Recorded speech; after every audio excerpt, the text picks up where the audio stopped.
So for my reintroduction video from my 2-month break from YouTube, I wanted to kind of show you around the farm, but also show you this little project that we have going on.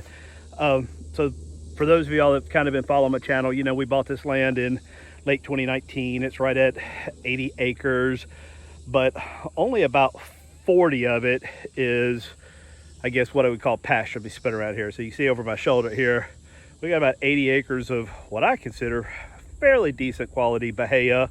I mean, for the probably decade or so before we purchased it, the hay was cut and removed from it. We're not doing that anymore. But we've got about, so out of this 80 acres, about half of it is this wood line, thick wood brush like you see over my shoulder. And with our rotational grazing that we're trying to implement here, it creates a bit of a challenge logistically when trying to make sure our cows have adequate shade. I mean, it gets so hot down here in Alabama that they've got to have shade, and you just can't really, hard to run a poly line through that. So we've hired a forestry mulcher to come out and clear out a good portion of this, and then we're going to come back in with some, I guess, cross fencing, but it's not really crossing. We're just going to kind of run the tree line. We are leaving some trees because we kind of like the privacy it creates from our neighbors' fields. We have a fence around the entire perimeter, but this will be internal fencing from that. Let me show you. So you can kind of see a few glimpses of this is the back side of my pond. We have 2 ponds on this property. This is the bigger one. It's about 2 acres in size. You can see the back of it through these trees. And about 1.5 years ago, we had the NRCS guys come out and kind of give us some suggestions. And one of the things they really hit on was you don't want to let your cows just roam loose into your pond, which we didn't really have any plans of doing that anyway. But I agreed with them, and so we're putting up an pond exclusionary fence, if you will.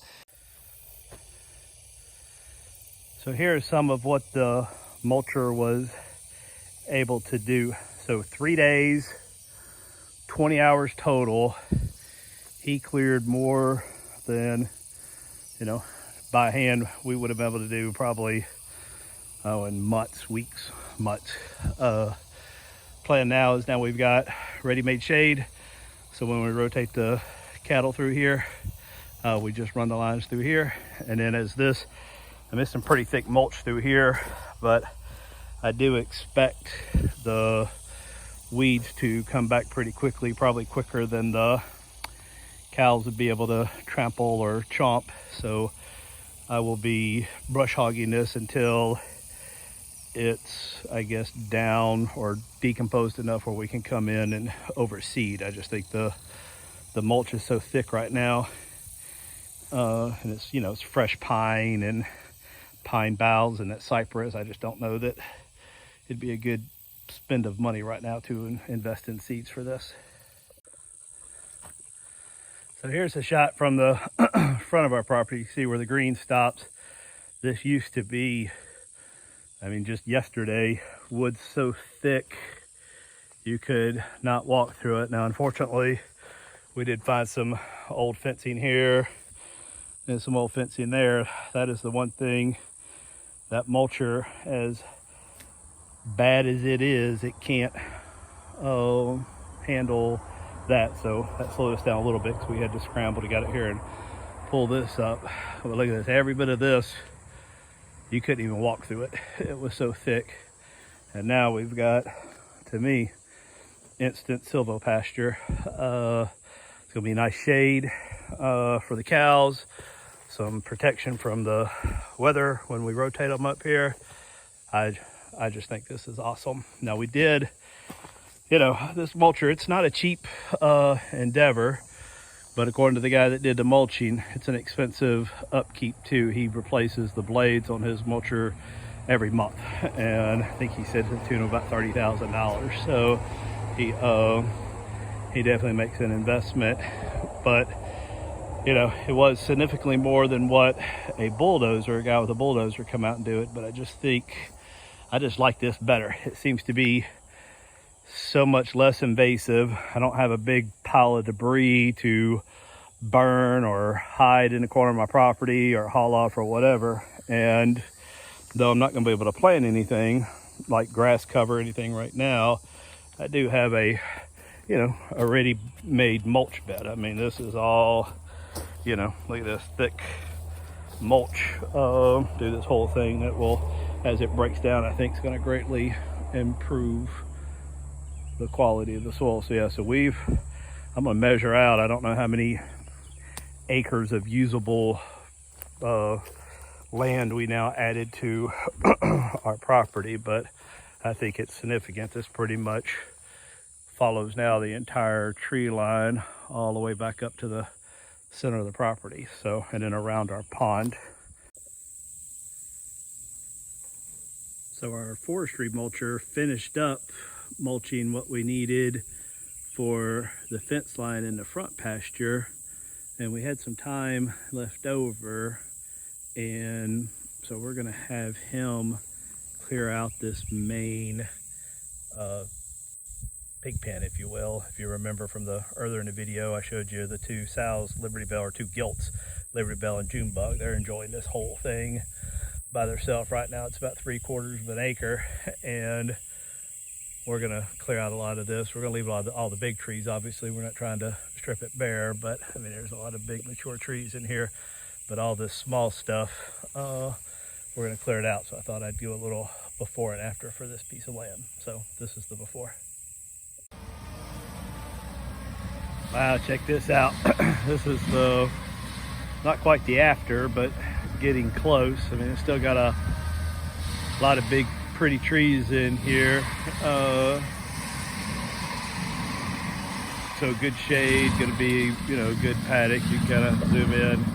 The mulcher's still back there going to town on the back corner, and I still think it may have him come back through and knock out a few more of these small little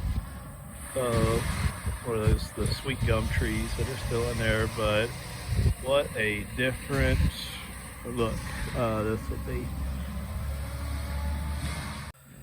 The girls are back in the pen. I think I didn't mention it, but obviously we didn't leave these girls in here while we were having the mulching done. These we put them in the trailer just for the day, and put the trailer in a nice shady spot. Gave them a little bit of a bath shower 3 or 4 times to make sure they stayed cooled off, and then walked them back in here. They did a bunch of grunting at me. I think they didn't like the time in the trailer, but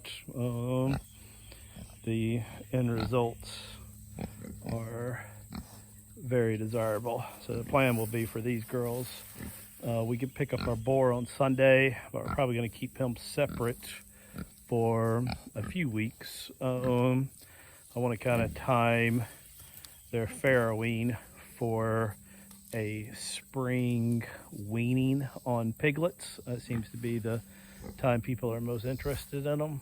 So, but this most likely is going to be their new pen for a while. I'm gonna build some farrowing huts that'll go out here for them to farrow out here. So here's a little pleasant surprise.